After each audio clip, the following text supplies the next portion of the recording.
नमस्कार, स्वागत आहे तुमचे आमच्या चॅनेलमध्ये। आवाज महामुंबईचा, शोध बातमीचा, कौल मनाचा। चला तर मग आमचे चॅनेल शेअर करा, लाईक करा आणि सबस्क्राइब करा। धन्यवाद। खेड तालुक्यातील चोरवणे गावच्या श्री रामवरदायिनी देवीच्या नवरात्र उत्सवाला सुरुवात। रत्नागिरी जिल्ह्यातील खेड तालुक्यापासून 65 किलोमीटरवर आणि चिपळूण तालुक्यापासून 38 किलोमीटरवर चोरवणे गाव आहे। भक्तांच्या नवसाला पावणारी, हकेला धावणारी आदिमाया आदिशक्ती श्री रामवरदायिनी देवी चोरवणे गावात वसलेली आहे। चोरवणे गावची ग्रामदेवता श्री रामवरदायिनी देवी नवसाला पावणारी देवी म्हणून प्रसिद्ध आहे। नवरात्र उत्सवामध्ये असंख्य भाविक भक्तगण देवीच्या दर्शनासाठी येत असतात। मुंबई, ठाणे, पुणे शहरामधून तसेच रत्नागिरी, रायगड, सातारा, गुजरातमधून तसेच अनेक गावांमधून देवीच्या दर्शनासाठी भाविक येत असतात।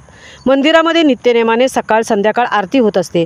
आदिमाया आदिशक्ती श्री रामवरदायिनी देवीच्या नवरात्र उत्सवाला सोमवार दिनांक 22 सप्टेंबर 2025 पासून सुरुवात झाली असून असंख्य भाविक देवीच्या दर्शनासाठी येत आहेत।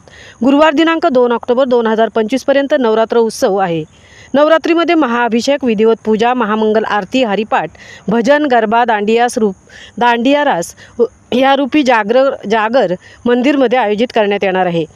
शनिवार दिनांक 27 सप्टेंबर 2025 रोजी दुपारी 2 वाजता महिला भजन मंडळ तिसंगी हरिभक्त परायण सौ स्नेहल नंदकिशोर भोसले यांचे भजन होणार आहे आणि रात्री 10 वाजता वरदान मानाई भोलेनाथ पिरदनकर कलामंच प्रस्तुत जय हनुमान भजनी भारुडी मंडळ दहिवली खुर्द कुंभारवाडी यांचा भारूड कार्यक्रम होणार आहे। मंगळवार दिनांक 30 सप्टेंबर 2025 रोजी दुर्गाष्टमी होम हवन, हरिपाठ, भजन, दांडिया होणार आहे। भाविक भक्तांनी उपस्थित राहून देवीच्या दर्शनाचा लाभ घ्यावा।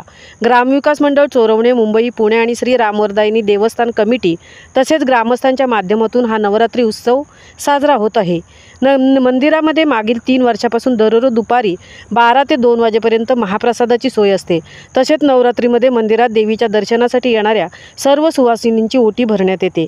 नवरात्रीमध्ये येणाऱ्या भाविकांसाठी महाप्रसादाची तथा उपवास असणाऱ्या भाविकांसाठी फराळाची सोय करण्यात आलेली असते। आवाज महामुंबईच्या चॅनेलसाठी सुदर्शन जाधव सह तृप्ती भोईर, चोरवणे, खेड।